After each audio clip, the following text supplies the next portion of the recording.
मनोविज्ञान हमारे जीवन दर्शन का सबसे मूलभूत प्रैक्टिकल प्रयोग था, हमारे वर्द लोगों ने किया है। वह आज चीज कह कि थाने मोटिवेट कर देता, आप बात कहता है कि रो तो जागो मेरे रहने दे जना बेटो ना मैं लाऊंगा जाके देखो अभी, तो भी एनर्जी आ जाती है अचानक से और मुझे भाग के जाता और भाग के लाता। कठे सा एनर्जी, कुछ दूध पियोगी वो अचानक से एनर्जी हर आदमी में ऑलरेडी भरी पड़ी है। मैं दावे के साथ कहता हूं, आपकी शक्ल अब देख के ऐसा लग रहा है कि बस नींद आने वाली है, लेकिन मैं अठे 3-4 बढ़िया कुत्ता, कुत्ता कौन सा बे जाबरिया, मैं लिया के छोड़ दूं ना तो जकी लड़की जगह है ना वो गुरजो बहुत दूर कौन चलो जा गोडाम बहुत दर्द हुआ हमारा तो पूरा दिन दुख पो करें बे जगह गोडाम दर्द हुआ ना जगह गए बे कूद कूद की भागे था। कहां से आई भाई एनर्जी है? ये थी, ये थी, लेकिन तुमने ये कह के मेरा गुरुजी बहुत दर्द हुआ है भाई, गुरुजी बहुत दुख पाए हूं, मेरा हूं कौन पार पड़ा है गुरुजी। ये हमने अपना भाव बना लिया। एनर्जी आदमी में कभी खत्म नहीं होती है, इस चीज को याद रखना, ये इंटरनल फील है, समझ रहे हो ना आप? कोई फर्क नहीं पड़ता, मैं 14 घंटे लगातार पढ़ा सकता हूं, मेरे को बच्चे चाहिए बस। और यो देख लो टूटे पड़े हाथ, फिर भी मैं 6 घंटा तो क्लास ले रहा हूं, जबकि डॉक्टर ने मना किया कि ये हाथ यहां ऐसे रहना चाहिए, ले रहा हूं। एनर्जी है हर आदमी में, बच्चों से आपसे मुझे प्रेरणा मिलती है, आप में भी ये चीज होनी चाहिए। लेकिन आप ऐसे कोई अठिलो जैक लगा रखे है, कोई उड़लो लगा रखे है, कोई गेल्डो, कई दीवार चुनने की दीवार गंजे मिल जाए तो आनंद से आ जाओ, पूरा ही फील आ जाए। और थाने घर रूम पर देख लीजिए, थारा रूम जब जाओ ना थे अठाऊं क्लास ले बाद में, तो आधा ने देख लीजिए जाके पढ़ेगा तो आधा के नीचे किताब पढ़ी और किताब पर ऊपर पढ़ेंगे, आधा के ऊपर किताब पढ़ी है, ठीक है ना, पग लटक रही और सिर इस साइड में, हाथ इस साइड में, एक को पग टेबल के ऊपर और एक दीवार कट रही है, एक तक की ओठिन लगा रखे और एक अठिन लगा रखे। अरे बाबा रामदेव का योग कर रहे हो पढ़ रहे हो, बताओ तरीके क्या है पढ़ने के तरीके हैं, बताओ। आदमी थक जाएगा, उसे लगा 16 तो ठीक है। कभी भी आप इस चीज को व्यवहार रूप में यूज करना। मैं डिबेट में भाग लेता था जब मैं कॉलेज में था, मुझे अच्छा लगता था बोलना। तो मैंने कोई टॉपिक तैयार किया और मुझे याद नहीं हो रहा वो टॉपिक, यार याद नहीं हो रहा बोलना है, तो कैसे याद करने का तरीका, बहुत मैंने कई बार इसको प्रैक्टिकल यूज किया। साइकोलॉजी तो बाद में मैंने पढ़ी है और पढ़ाया है, वो तो उस समय की बात है। तो बी पेज ने मैं लेकी और मैं चालतू, ठीक है ना, कि डिबेट शुरू हो गई, मेरा नंबर 7वें नंबर पे 8वें नंबर पे, तो मैं उस पेज को लेके यूं चलते हुए याद करता था उसको यूं, ठीक है ना, ऐसे। और ये 100% होता था कि उस पेज का एक एक शब्द मेरे याद हो जाता था, समझ रहे हो? और मैं वही पेज यदि उसी टेबल पे बैठ के या मान लो मैं इसे पढ़ के पढ़ूंगा ना, उसमें मुझे 4 गुना ज्यादा टाइम लगेगा। ये आप चीज अप्लाई करके देखना। जो टॉपिक आपको याद नहीं हो रहा, यदि आपकी बॉडी एक्टिव है, साइकोलॉजिकल थ्योरीज हैं सभी, आपकी बॉडी एक्टिव है, ऑटोमेटिकली देखना आपका माइंड एक्टिव होगा, और माइंड एक्टिव और बॉडी एक्टिव है, आपकी लॉन्ग टर्म मेमोरी एक्टिव हो जाएगी। ये लाइफ स्टाइल में बदलाव ले आना जहां तक पॉसिबल हो। मैं नहीं कहता कि आप पड़े पड़े रहने वाला आदत छोड़ दो, लेकिन यदि आप कम समय में अधिक आउटकम चाहते हो तो चाहे 4 घंटे पढ़ना, लेकिन स्टडी टेबल के ऊपर पढ़ना और बैठ के पढ़ना। और कोई टॉपिक आपको लग रहा है सर ये परिभाषा याद नहीं हो रही, कभी भी यूज करके देख लेना, खड़े होके यूं याद करते हुए पढ़ना, वो डेफिनेशन आप कभी नहीं भूलोगे। रीजन मनोवैज्ञानिक है इसके पीछे। बॉडी एक्टिव है तो आपका माइंड ऑटोमेटिकली क्या होगा, एक्टिव होगा। जैसे तुम पढ़ते ही क्या आई, निष्क्रियता आएगी, और निष्क्रियता की स्थिति में उस टॉपिक को आप पढ़ भले रहे हैं, कर भले रहे हैं, लेकिन उसमें बहुत समय लग रहा है, क्योंकि आप ऊर्जित नहीं हो उस समय। क्या नहीं हो? ऊर्जित। इसलिए जिन बच्चों की ये हैबिट नहीं है उनको लाइब्रेरी ज्वाइन कर लेनी चाहिए, जिससे उनकी हैबिट बन जाए। यदि रूम पे पढ़ सको, मैं तो हमेशा रूम पे पढ़ा हूं, कभी लाइब्रेरी मुझे पसंद ही नहीं आती थी, मुझे अच्छा नहीं लगता था लाइब्रेरी पढ़ना। तो वो आपकी अपनी स्टाइल है, लेकिन ये स्टाइल जरूर यूज करो आप थोड़ा सा, यानी एक्टिव रह के पढ़ो। अब क्लास में तुम 2 घंटे आ गए तो 2 घंटे पूरी ऊर्जा में बैठो, फिर देखना आपको समझ में नहीं आएगा।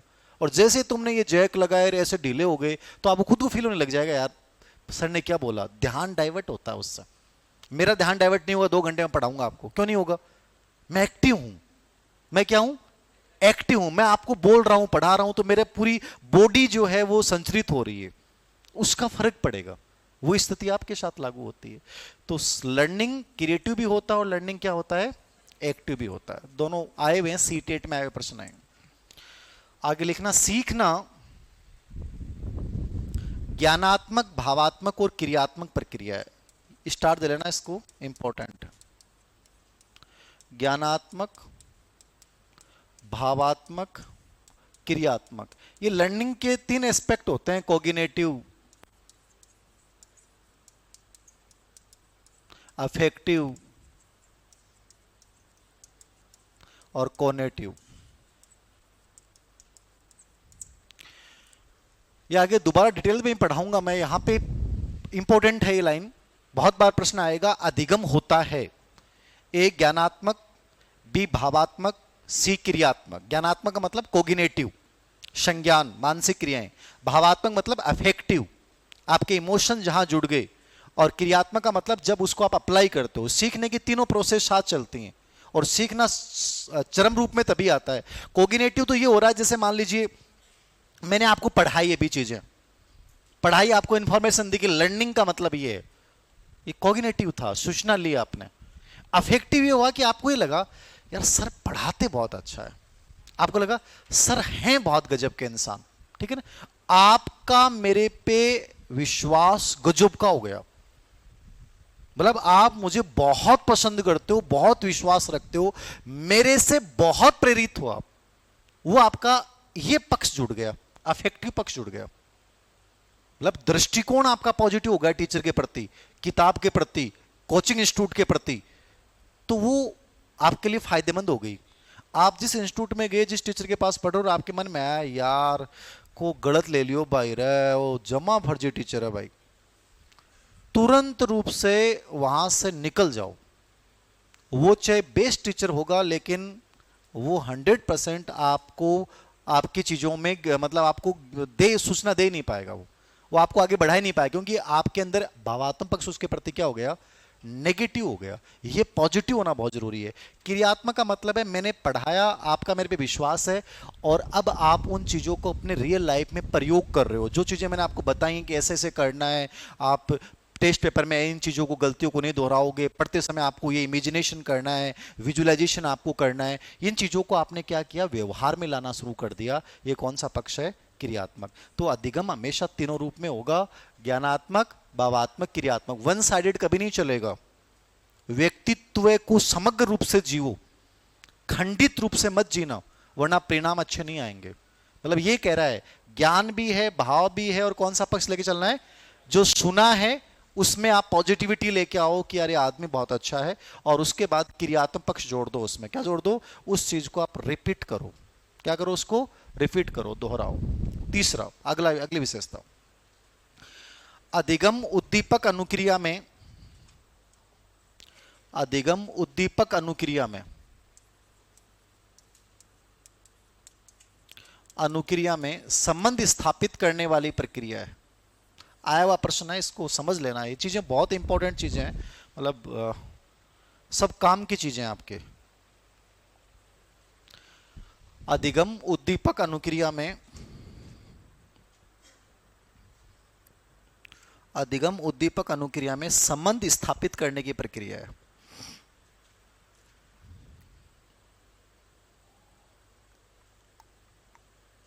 ये प्रश्न आया था अभी आरपीसी ग्रेड फेस्ट में। प्रश्न की भाषा ये थी, सर उद्दीपक व अनुक्रिया में संबंध स्थापित करने की प्रक्रिया को क्या कहा जाता है? वह ऑप्शन में देखो, ये तो आपने मान लो भी बता दिया, तब आपके दिमाग में रहेगा। प्रश्न कैसा है मैं बताना चाहता हूं। उसमें ऑप्शन में आवश्यकता लिखा हुआ है, उसमें चालक लिखा हुआ है, उसमें अभिप्रेरणा लिखा हुआ है, और उसमें अधिगम लिखा हुआ। आंसर क्या करोगे आप? अधिगम कर दोगे। अभी तो अपने चर्चा की, आपका नहीं पढ़ा हुआ तो आपका आंसर गलत हो जाएगा। मतलब समझना है आपको, ये समझ में आया उद्दीपक एस स्टिमुलस क्या होता है, आर रिस्पॉन्स। ये वर्ड पूरे अधिगम टॉपिक में बार बार आऊंगा थारा सामने। हर सिद्धांत में ये शब्द आओगे, उद्दीपक उद्दीपक उद्दीपक उद्दीपक। तो बेसिक चीज जरूर क्लियर होनी चाहिए। आप कोई भी चीज ना पढ़ा, बेसिक क्लियर नहीं है तो बहुत दिक्कत आवे। उद्दीपक किसको बोलते हैं? उद्दीपक का मतलब होता है जो अपने को क्रिया या कार्य को करने के लिए प्रेरित कर दे। समझ रहे हो ना आप? आपको यहां लाने के लिए कोई ना कोई उद्दीपक था, ठीक है। आपको गांव से, घर से, आप कहां कहां से अलग अलग राजस्थान के कोने से आए हो, तो वो जो आपको यहां जिसने पहुंचाया है वो उद्दीपक था। आपको लगा कि यार ठीक है, प्राइवेट जॉब 2 साल बाद में भी कर सकते हैं, बिजनेस 3 साल बाद में भी कर सकते हैं। ये इन्होंने घोषणा भी कर रही है कि वैकेंसी आनी है। एक बार जज के तैयारी करता है। जज के वर्ड जान रहे हो ना? जज के मतलब जज के होता है। फिर वहां गुंजाइश नहीं बचती है, फिर वहां गुंजाइश नहीं रखी जाती है, वहां गलतियां नहीं की जाती हैं, वहां रिपीटेशन गलतियों का नहीं होता है, वहां शानदार तरीके से हर चीज को किया जाता है। जज का मतलब ये होता है। तो आपके लिए गवर्नमेंट जॉब या नौकरी एक प्रकार से आपके लिए क्या हो सकता है? उद्दीपक हो सकता है। फिर आप उस उद्दीपक से प्रेरित होकर आप क्या करोगे? अनुक्रिया। अभी चाहे आप मेरे पास आए हुए जयपुर में कहीं भी पढ़ रहे हैं, कैसा भी आप सेल्फ स्टडी कर रहे हैं, जैसा भी आप तरीका अपना रहे हैं, वो उस लक्ष्य को प्राप्त करने के लिए आपका क्या रिस्पॉन्स, यानी उस उद्दीपक से प्रेरित होकर जो तुम व्यवहार करोगे। अनुक्रिया का मतलब इतना सा होता है, हमारे द्वारा किया जाने वाला प्रत्येक छोटे से छोटा व्यवहार भी क्या कहलाता है? अनुक्रिया कहलाता है। अनुक्रिया का शाब्दिक अर्थ क्या है? आप जो कुछ भी करते हो, जो कुछ भी करते हो वह सब क्या है? रिस्पांस है, अनुक्रिया है, आपका व्यवहार है, ठीक है। यह कहता है अधिगम क्या है? उद्दीपक अनुक्रिया में प्रत्येक संबंध स्थापित करना। कौन संबंध स्थापित करना? प्रत्येक संबंध जानो के थे डायरेक्ट, मतलब बीच में मध्यस्थ नहीं होना चाहिए। मध्यस्थ होगा तो ध्यान क्या होगा? डाइवर्ट होगा। मैं जब थॉर्नडाइक का सिद्धांत पढ़ाऊंगा अगले वीक में आपको, तो उससे लाइन बहुत अच्छे समझ में आएगी, क्योंकि उसका पूरा सिद्धांत इसी लाइन पे बेस है। ये कहता है जब पढ़ रहे हो ना, तो आप वो रिस्पॉन्स और जो उद्दीपक के बीच में कर रहे हो, तो वहां फिर दूसरी गलत चीजें बीच में नहीं आनी चाहिए।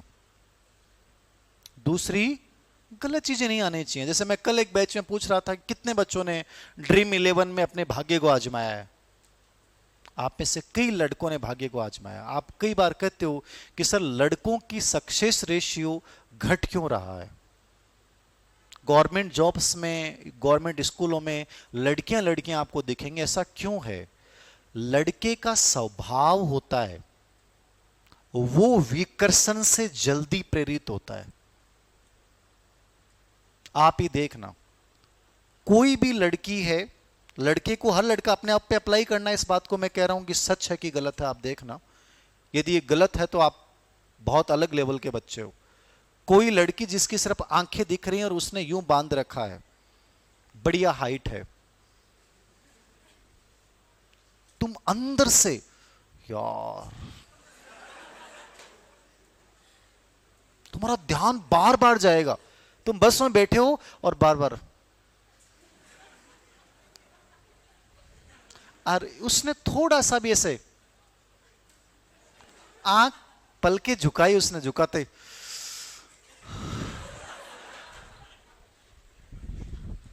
मतलब स्थिति हो जाएगी कि आपको उतरना था दोषा, ठीक है।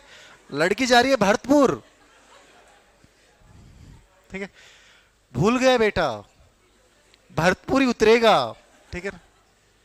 डिस्ट्रैक्शन, विकर्षण। इसलिए आप कभी भी देखना, मैंने क्लास में जब ये बात पूछी कि ड्रीम 11 में किस्मत को कितने लोगों ने आजमाया, तो लड़कों ने हाथ ऊंचे कर दिए 20-22 ने कि सर मैं 2 बार 3 बार 4 बार। ये मैं बार बार इस चीज को कहता हूं, चीजें कभी साथ नहीं चल सकती लाइफ में, याद रखना इस चीज को। साथ चलाओगे तो इतना बैलेंस अपने अंदर आया नहीं। यदि बैलेंस आ सकता तो आप बहुत अच्छे इंसान हो। बाकी बैलेंस हम भी जानते हैं, महात्मा बुद्ध के भी तब आया जब उन्होंने पूरे धक्के खा लिए। 6 गुरुओं के पास गए थे, उस समय के गुरु भी तो बढ़िया माने जाते थे।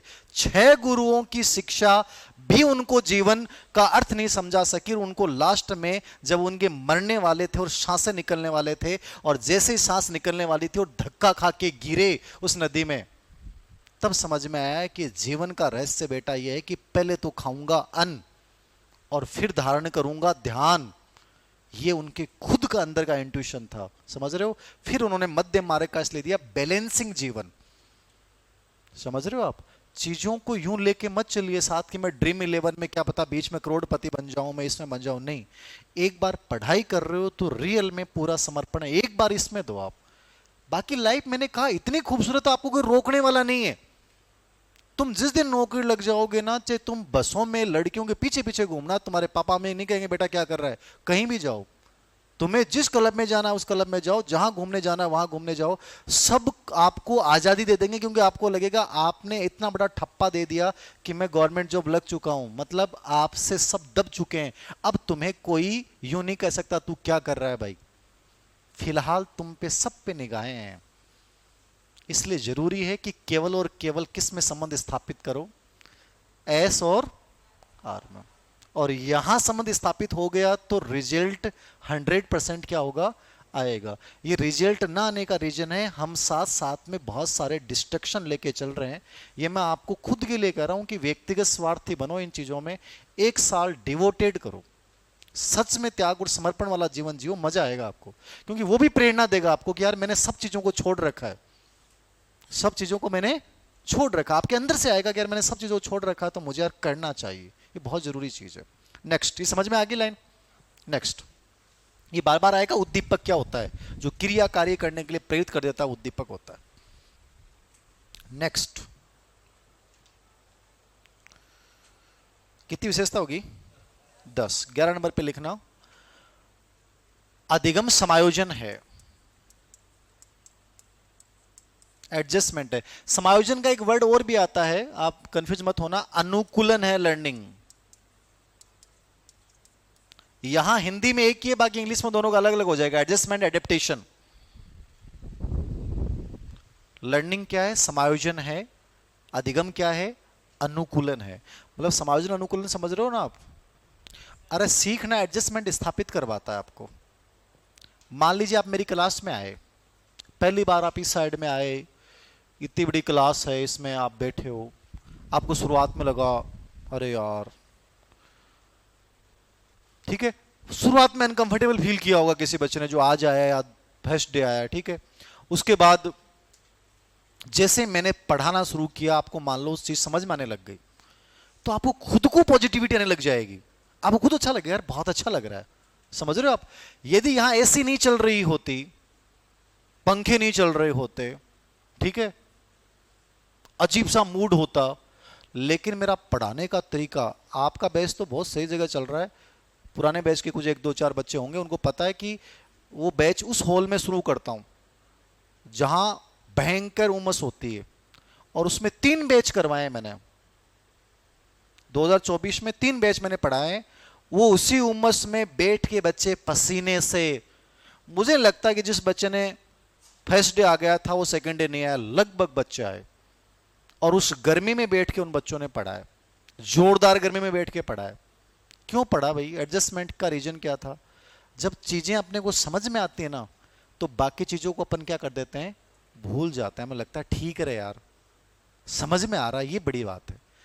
सीखना हमेशा आपको क्या करवाता है, एडजस्टमेंट। आप देख लेना, कई बार कई टीचर्स के पर्सनल बैच होते हैं, बड़े बड़े बैच होते हैं सब्जेक्ट्स में, वहां पे खूब भीड़ होती है, पंखे होते हैं, एसी कौन देता है, बहुत कम देते हैं, छोटे बैच में एसी भले दे देते हैं, तो वहां भी लोग पढ़ रहे हैं। यदि उनको समझ में आ रहा है तो वो चीजें उनके लिए अपने आप एडजस्टमेंट करवा देते हैं। लर्निंग हमेशा आपको क्या करवाता है, एडजस्ट करवाता है, कहीं भी कर लोगे, किसी परिस्थिति में कर लोगे। नेक्स्ट, सीखना स्थानांतरणीय होता है, ये अभी आया था फसगढ़ में, स्थानांतरणीय। स्थानांतरण का मतलब समझ रहे हो, ट्रांसफर होता है, मतलब हो सकता है क्या ट्रांसफर, लर्निंग हमेशा ट्रांसफर होता है, स्थानांतरणीय होगा। ये आया था इस बार। देखो रटा हुआ ज्ञान तो आप कहीं प्रयोग नहीं कर सकते। जब कोई चीज को तुमने समझ लिया ना, जैसे मान लो तुमने सार्वभौमिक के अर्थ को समझ लिया, तो आप चाहे औपचारिक हो चाहे अनौपचारिक हो चाहे कोई तीसरी भाषा हो, तुम तुरंत समझ जाओगे कि यार इसका मतलब ये होता है, ये जगह और स्थान से रिलेवेंट चीज है, इसका मतलब ये होगा। आप कहीं भी किसी भी पेपर में अपने सब्जेक्ट में भी साइकोलॉजी का फायदा होगा आपको। स्कूल मैनेजमेंट में बहुत सारा फायदा हो जाएगा। स्कूल मैनेजमेंट तो कुछ है ही नहीं, मैंने कहा बहुत सामान्य सा पार्ट है वो, मुश्किल से 8 या 10 घंटे पर्सनली भी बच्चा पढ़ ले, यदि उसको समझ थोड़ा सा, उसको कोई बंदा ये बता देगी इस चीज को ऐसे आएगा, तो 10 घंटे से बड़ा सब्जेक्ट ही नहीं है school management. But upon panic हो जाते हैं, तरीके नहीं पता अपने को, दिक्कत ये आ रही है, अपन पैटर्न नहीं समझ पाते हैं और हमें लगता है कि यार ये कर लें वो कर लें, और उन चीजों को रटते रहते हैं अपन। आपको वहां भी मदद कर देगा मनोविज्ञान, थोड़ा सा इसको समझ गए तो आप। सीखा हुआ ज्ञान हमेशा क्या होता है, दूसरी जगह अन्यत्र आप उसका प्रयोग कर सकते हो, रटा हुआ ज्ञान को आप कहीं भी प्रयोग नहीं कर सकते। तो लर्निंग हमेशा ट्रांसफर होता है। नेक्स्ट, कितनी विशेषता होगी? 12। 13 नंबर पे लिखना, सीखना विवेकपूर्ण प्रक्रिया, इंसाइटफुल प्रोसेस। विवेकपूर्ण, इंसाइटफुल होता है क्या भाई? बिना विवेक के तो लर्निंग होगा ही नहीं ना भाई। विवेक है वहीं सीखना है, विवेक नहीं है वहां तो रटना होगा। समझ गए ना आप? तो सोच समझ मानसिक क्रियाओं का प्रयोग होता है, इसलिए इसको क्या माना गया? विवेकपूर्ण प्रक्रिया माना गया, इंसाइटफुल माना गया। नेक्स्ट, सीखना एक प्रक्रिया है, ये इंपॉर्टेंट विशेषता है, इसमें बहुत प्रश्न आते हैं। सीखना एक प्रक्रिया है, उत्पाद नहीं। बहुत प्रश्न आते हैं। Learning is a process not a product. सीखना एक प्रक्रिया है, उत्पाद नहीं। Learning is a process not a product. क्या मतलब हुआ learning is a process not a product? बताओ। प्रोसेस तो अपन इसको कह रहे हैं, प्रोडक्ट नहीं कह रहे। प्रक्रिया है क्योंकि ये लगातार चलता है। प्रक्रिया है क्योंकि इसमें ज्ञानात्मक, भावात्मक, क्रियात्मक तीनों चीजें शामिल हैं। प्रोडक्ट नहीं है। प्रोडक्ट मतलब वस्तु नहीं है, उत्पाद नहीं है। आपको मैं कहूं कि आपने 3 दिन में कितने किलो सीख लिया, बता सकता आप में से कोई बच्चा? 1 किलो, 2.5 किलो, 5 किलो, कितने ग्राम, लीटर? नहीं बता सकते आप, क्योंकि ये प्रोडक्ट नहीं है ना लर्निंग, इसको मापा नहीं जा सकता। आप ये कह सकते हो कि सर आपने जो पढ़ा है वो अच्छे से समझ में आया है बस। बाकी ये नहीं कह सकते मैंने 2.5 किलो सीखा, 1 किलो सीखा, 2 लीटर सीख लिया है, 3 लीटर सीख लिया है, आज 2 लीटर और सीख जाऊंगा, 5 लीटर तो हो गया सर। बताओ, मतलब इसको मापा नहीं जा सकता, इसलिए उत्पाद नहीं है, प्रोडक्ट नहीं है, ये मापनीय नहीं है। ठीक है, ये गुणात्मक है। क्या है ये? गुणात्मक है। Learning is a process. ये प्रश्न 2010 से लेकर आरपीएससी की लगभग हर एग्जाम में बार बार पूछा गया। प्रक्रिया है कि उत्पाद है? कुछ किताबों में ये भी लिखा उत्पाद नहीं, केवल प्रोसेस है, प्रोडक्ट कभी भी नहीं होगा। नेक्स्ट, उत्पाद का मतलब क्या होता है? इसको मापा नहीं जा सकता। क्या नहीं किया जा सकता? इसको मापा नहीं जा सकता। फिर लिखना आप, अधिगम एक अनुमानित प्रक्रिया है। ये एनसीईआरटी की लाइन है। अधिगम एक अनुमानित प्रक्रिया है, निष्पादन से भिन्न है। अधिगम एक अनुमानित प्रक्रिया है, निष्पादन, निष्पादन जानो कि परफॉर्मेंस।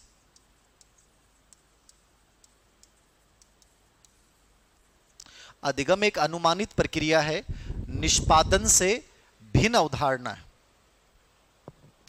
निष्पादन से क्या है? भिन्न अवधारणा। अधिगम एक अनुमानित प्रक्रिया है, निष्पादन से भिन्न अवधारणा है।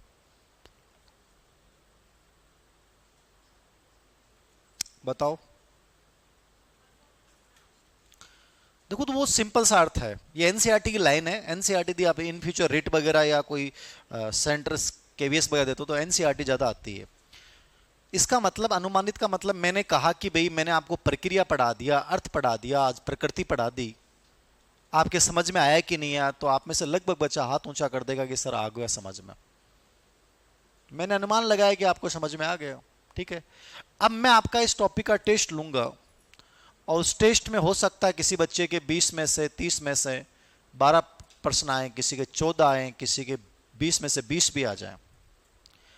आपसे जब मैंने क्लास में पूछा कि आपके टॉपिक समझ में आया कि नहीं आया, आपने हर बच्चे ने कहा कि सर समझ में आ गया।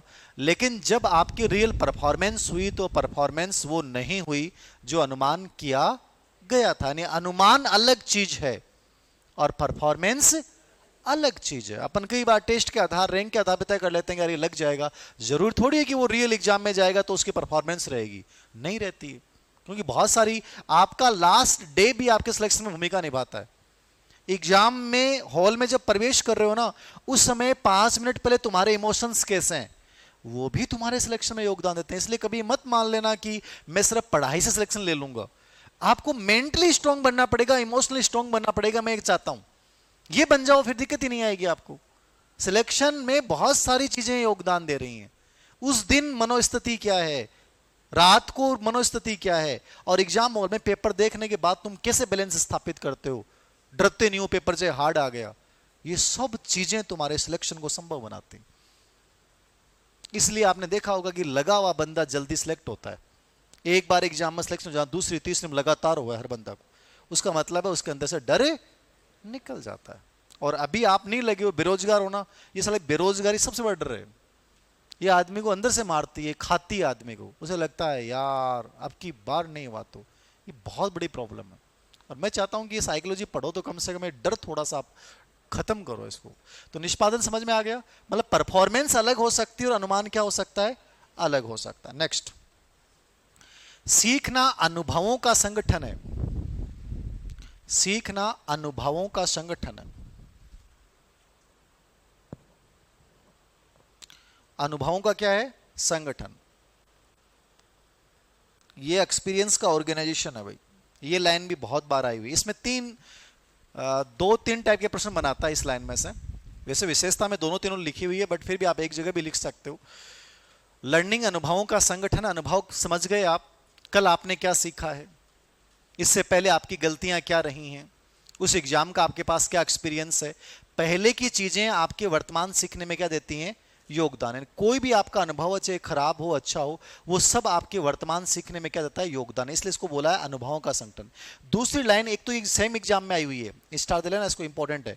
एक इसी से लाइन निकाली गई, सीखना अनुभव द्वारा नवीन अर्थ निर्माण की प्रक्रिया। लिख लेना इसी के साथ, ये विशेषता भी और इसी का रूप है। वैसे सीखना अनुभव द्वारा नवीन अर्थ निर्माण की प्रक्रिया है। सीखना अनुभव द्वारा नवीन अर्थ निर्माण की प्रक्रिया है।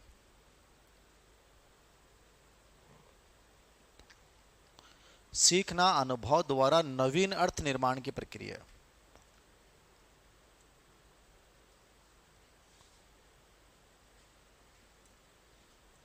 समझ में आई बात। देखो यहां क्रिएटिव अप्रोच भी आ गया। ये दोनों प्रश्न एग्जाम में आए हुए हैं, सीधे प्रश्न आए हुए हैं। अधिगम के बारे में कौन सा कथन सत्य है, वहां ये दोनों लाइनें लिखी हुई हैं। अनुभव का संगठन, मैंने कहा बिना अनुभव के आप आगे कभी बढ़ नहीं पाओगे। अनुभव द्वारा नवीन अर्थ, आपका पहले का अनुभव कुछ और था, आपने जैसे मेरे से सीखा, तो दोनों मिलेंगे तो वहां क्या आएगा, परिवर्तन आएगा। क्या आएगा, परिवर्तन आएगा। तो एक नई चीज आपके दिमाग में क्या हो गई, डेवलप हो गई। हो रही है ना डेली। बट जब भी कोई बात कर रहा हूं आपको, जब भी मैं कोई प्रोसेस के बारे में समझा रहा हूं, तो आप कुछ ना कुछ तो नया सीख के जा रहे हो कि यार सर ने ये चीज बताई, ये चीज ऐसे भी तो की जा सकती थी, मैं तो आज तक ऐसे ही पढ़ रहा था, क्या मुझे पढ़ने के तरीके में ये बदलाव लाना चाहिए। तो आप कुछ ना कुछ नया लेके जा रहे हो। वो नया जो है वो क्या है, वो पूर्व अनुभव से भी जुड़ा हुआ है और अभी जो तुमने सीखा उससे भी है। तो लर्निंग अनुभवों का ऑर्गेनाइजेशन भी है और अनुभव से आप नवीन अर्थ का निर्माण भी किससे करते हो, लर्निंग से करते हो। दोनों प्रश्न आए हुए हैं, याद रखना। नेक्स्ट, सीखना वर्तुलाकार है। ये प्रश्न भी आया है, सीटेट में आया हुआ है। वर्तुलाकार, वर्तुलाकार जानो, स्पाइरल। स्पाइरल क्या होता है भाई, आप जिस भी रजिस्टर में लिख रहे हैं वो सब रजिस्टर आपकी स्पाइरल है। आप जो भी रजिस्टर लिख रहे हो वो सब रजिस्टर क्या है, स्पाइरल रजिस्टर है। अब इससे आप अनुमान लगा लो स्पाइरल क्या होता है। ये विकास में भी बार बार ये वर्ड आएगा। मतलब साइकोलॉजी बहुत रिलेवेंट है, एक जगह ढंग से पढ़ ली तो आगे चीजें समझ में आ जाएंगे। सीखना कभी भी ऐसे नहीं हो सकता, सीधा नहीं चलता है। लर्निंग चलता है ऐसे, समझ रहे हो आप। कड़ी से कड़ी जुड़ती है। क्या जुड़ती है, कड़ी से कड़ी जुड़ती है। एक बार मैंने कहा ना, कोई चीज को ढंग से पढ़ लो, चीजें अपने आप चीजें। अब मान लो साइकोलॉजी में आपकी समझ बन गई तो मैनेजमेंट में जोर ही नहीं आएगा, टीचिंग मेथड में जोर ही नहीं आएगा, विषय को समझने में जोर नहीं आएगा। थोड़ा सा समझोगे चीजों को तो सब चीजें रिलेवेंट होती हैं। सिलेक्शन की प्रोसेस वही है जो विषय में करते हैं, बन जीके में करते हैं। चीजें बस प्रक्रिया को समझो आपके रियल में प्रोसेस क्या है। तो यहां का अनुभव आपके दूसरी चीज को सीखने में क्या देगा, योगदान देगा। ऐसा नहीं है कि आप इस अनुभव को छोड़ दोगे और डायरेक्ट नए अनुभव से स्टार्ट करोगे, नहीं। चाहे आप सीखना नहीं चाहो तो भी ये पूर्व अनुभव क्या करेगा, इसको प्रभावित करेगा। क्या करेगा, इसको प्रभावित। ये दोनों अनुभव इसको प्रभावित करेंगे, ये तीनों अनुभव इसको प्रभावित करेंगे, ये चौथे, ये सब एक दूसरे से जुड़े हुए हैं। इसलिए इसको अपन क्या बोलते हैं, वर्तुलाकार बोलते हैं। एक अनुभव दूसरे अनुभव को, दूसरा तीसरे को, तीसरा चौथे को, चौथा पांचवे को, सब एक दूसरे को प्रभावित करते हुए आगे बढ़ते हैं और लास्ट में जाके फिर अपना एक लर्निंग क्रिएट होता है, लर्निंग बनता है। समझ में आ गए। सीधा आप रेखीय नहीं चल सकते, लीनियर तरीके से आप लर्न नहीं कर सकते। नेक्स्ट, वर्तुलाकार का मतलब समझ में आ गया ना, मतलब पूर्व अनुभव जुड़ते हुए जाते हैं और उन अनुभवों को जुड़ते हुए बाद में आप उनसे सीखते हो, ये स्पाइरल होता है। अगली विशेषता लिखना, कितनी विशेषताएं होगी, 17 हो गई ना। 98 नंबर पे लिखना, अधिगम जटिल प्रक्रिया है। ये सीटेट में आया हुआ वर्ड है, कॉम्प्लेक्स प्रोसेस है। अधिगम को जटिल क्यों माना गया है, जटिल क्यों माना गया है इसको, बताओ।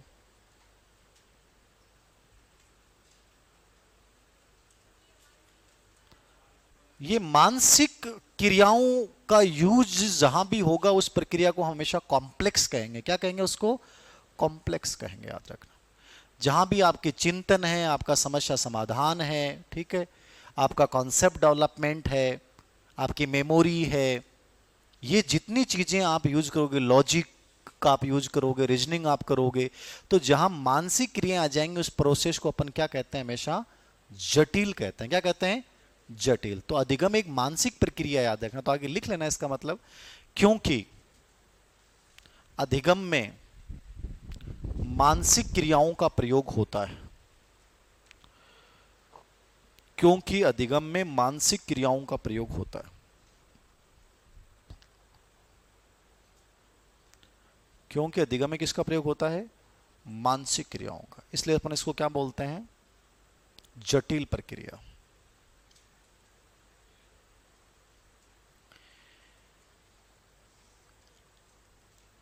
एक विशेषता और लिखना, अनअधिगम भी अधिगम है।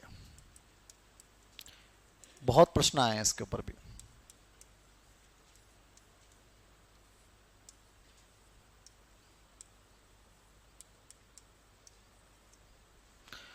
अनअधिगम भी अधिगम है, खूब प्रश्न आए हैं इस लाइन पे। इस लाइन के अंदर छुपे हुए हैं बहुत सारे प्रश्न। अनअधिगम क्या होता है,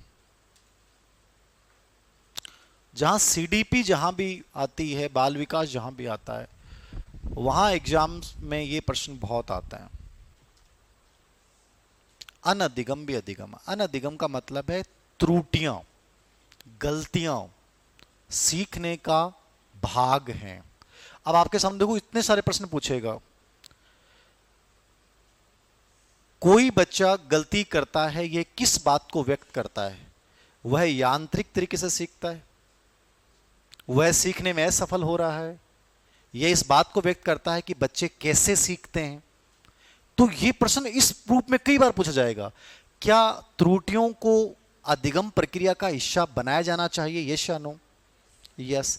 क्या गलतियां संज्ञानात्मक प्रक्रिया का हिस्सा होती हैं, यस। ये सब मैं प्रश्न बोल रहा हूं आपको जो एग्जाम में आए हुए हैं सबके सब। क्या गलतियों से समस्या समाधान व चिंतन कौशल का विकास होता है, यस।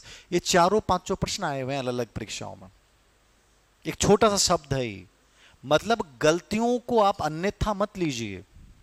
गलतियां करोगे तो आगे बढ़ोगे, बस सिंपल सा रूल है कि गलती रिपीट नहीं होनी चाहिए।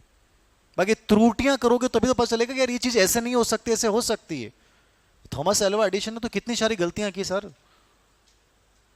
तब जाके उसने हर गलती से सीखा ना कि ऐसे नहीं करना है मुझे। तो गलतियों को अपन बच्चे को डांटना नहीं चाहिए। ऐसे प्रश्न सीडीपी में आएंगे कि एक बच्चा गलती करता है बार बार, आप क्या करो, डांटो मत उसको, उसको बताओ कि बेटा सीखते कैसे है। गलतियां कॉग्निटिव प्रोसेस का हिस्सा है। गलतियां आपको बताती हैं कि चीजें कैसे और किस रूप में हो सकती हैं। गलतियां अधिगम के अंतर को बताती हैं कि आप वहां तक क्यों नहीं पहुंच पाए, इसलिए नहीं पहुंच पाए। तो ये लाइनें थोड़ी सी लिख लेना, सब आई हुई प्रश्न है। लिखो, त्रुटियां या गलतियां सीखने का भाग होती हैं। त्रुटियां या गलतियां सीखने का भाग होती हैं।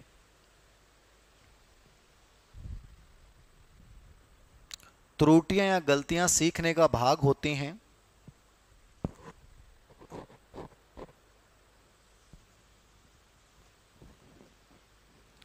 इनको संज्ञानात्मक प्रक्रिया का हिस्सा मानना चाहिए।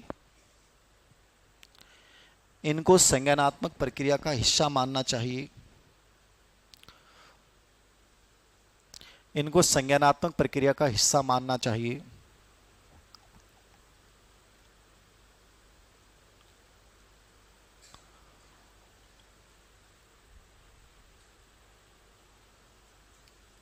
त्रुटियों से समस्या समाधान व चिंतन कौशल का विकास होता है। त्रुटियों से समस्या समाधान व चिंतन कौशल का विकास होता है।